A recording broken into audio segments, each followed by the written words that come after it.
I was born in Hong Kong and spent most of my creative life in Canada. Living between languages, cultures, and traditions have shaped how I think, how I listen, and how I create. Over time, I found this between spaces become a source of freedom and inspiration for me to compose. As a composer, I don't confine myself in one singular style. It is exciting for me to find ways to connect different aesthetics and voices, to present something unusual and fresh.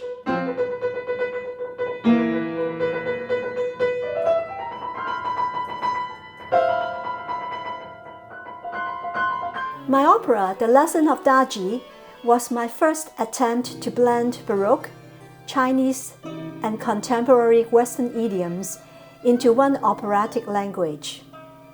In telling a story of madness and transformation, crossing boundaries felt both risky but necessary.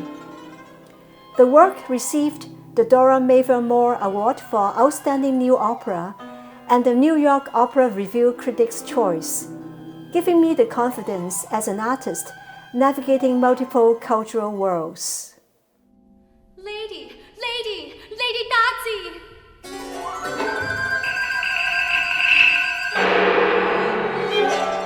The king is returning at last, victorious, the king is returning. I'm also very interested in reimagining traditions. For example, Masquerada, a double concerto for cello and a flamenco dancer, came from collaborators who are not Spanish. That distance actually gave us the freedom to approach flamenco in a personal and imaginative way, allowing the form to transform through our own artistic visions rather than imitation.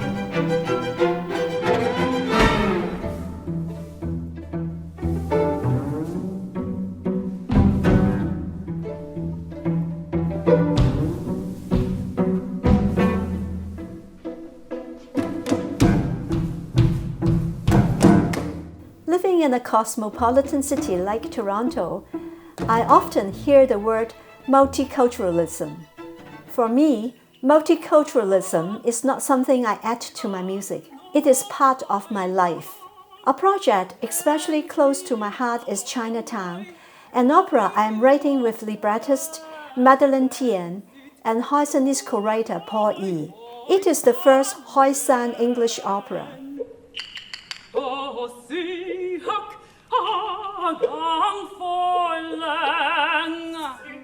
Integrating this dialect with classical Western operatic traditions is not just an aesthetic choice. It is an act of reclamation. It allows us to tell histories and stories through a language that holds memory, resilience, and identity.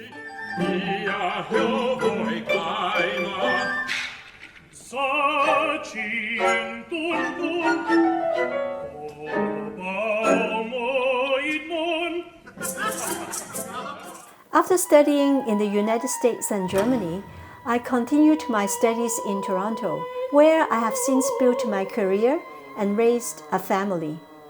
Many of my works reflect my spirit as a Canadian. One example is Ocean Child for soprano and orchestra, based on lyrics created by Toronto writer Marjorie Chan. It tells the story of a whale beached on Vancouver's shores and rescued by compassionate coastal responders. The piece received the grand prize at the Prince Edward Island Symphony's Celebrate Canada Composition Competition, an honor for which I am deeply grateful. In Boundary Bay, south of Vancouver, a whale has beached ashore near the bird sanctuary.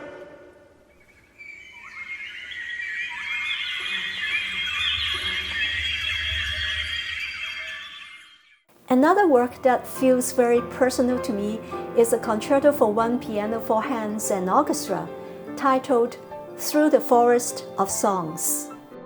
The concerto has 3 movements, each dedicated to a forest or national park, elk Glen National Park in Manitoba, Canada, the bamboo forest of China, and the Amazon rainforest in Brazil.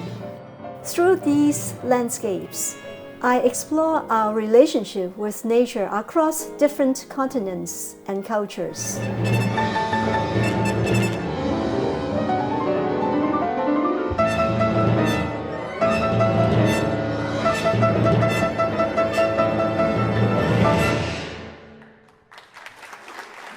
In recent years, I have increasingly been drawn to multimedia, working in film, animation, theater, dance, and electronics. I'm fascinated by venturing beyond sound alone. Two projects in particular integrate live performance closely with visual elements. Dark Tales, a 50-minute suite for violin and piano commissioned by Dio Concertant, features 2D and 3D animation by artist Duncan Major. The work unfolds 5 ghost stories from Newfoundland, weaving folklore with music and imagery. Another piece, Femme de Glace, for 2 flutes and video, won the Jules Lichet Prize. It tells the survival story of Ada Blackjack, an Inuit woman and the sole survivor of an Arctic expedition. The flutes are written in an unconventional way, creating sparse, breath-like textures that echo the vastness and silence of ice. Surrounded by visuals of frozen landscapes, the music becomes a meditation on endurance and solitude.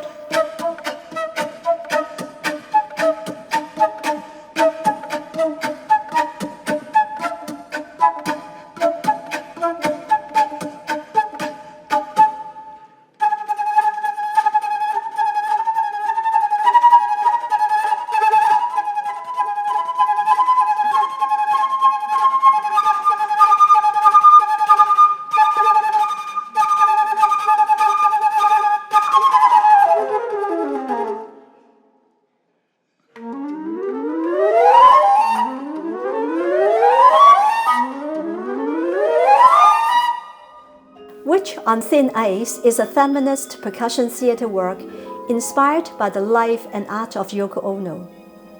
Created for Canadian percussion diva Beverly Johnston, the piece incorporates voice, video, movement, electronics, and elements of pop culture. It is a work about defiance, feminism, and the power of women's voices in art.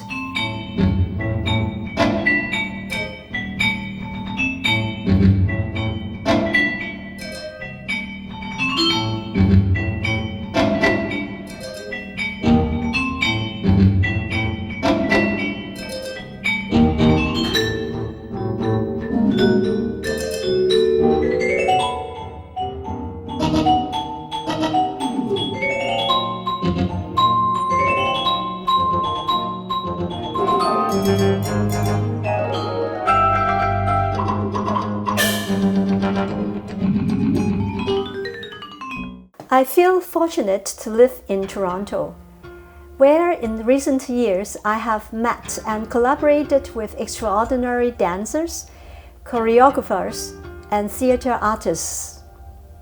3 projects are especially close to my heart. The most recent is Shock, a work in progress with choreographer William Young.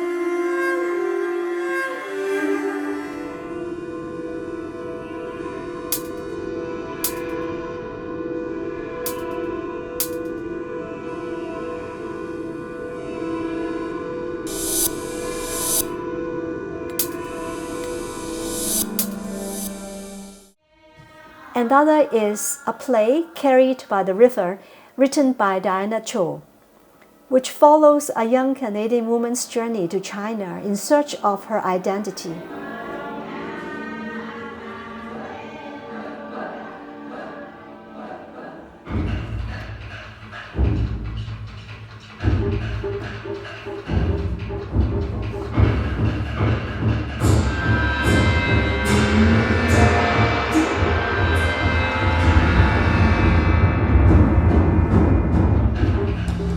I also collaborated with choreographer Emily Chang of Little Pear Garden Dance Company on an electronic ballet, Venom of Love, inspired by a Chinese myth.